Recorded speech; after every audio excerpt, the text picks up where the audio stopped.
घेतली अशी झणझणीत पेस्ट करून. तर असा होता माझा कालचा सुट्टीचा दिवस.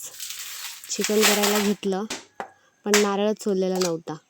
मग नारळ तो सोलून घेतला, खोबरं भाजून घेतलं, मग चिकन ते फोडणीला घातलं. काय काय केलं, एवढंसं मला चिकन जमत नाही तरी पण ट्राय केलं.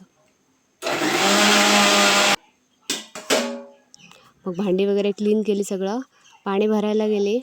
पाणी बारीक होतं, भरून घेतलं, वेळ लागला जरा. मग कपड्यांचा कार्यक्रम आटोपला तोपर्यंत 1 वाजला. आमच्या किट्टूला भूक लागली. मग सगळ्यांना जेवण वाढून घेतलं आणि मी पण जेवली. मग नंतर आठवलं की मम्मीने कणिक वाळत घालायला सांगितलेले. मग ते भरून आता वाट टाकले. नशीब टाईमवरच आठवलं.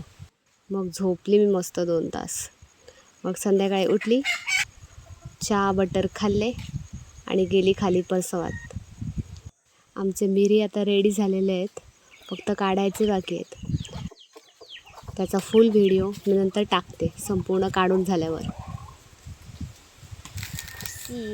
एवढीशीच काढून घेतली. मग नंतर मी संध्याकाळी आंघोळ केली आणि मस्त दिवा लावून घेतला. असा होता माझा फुल डे.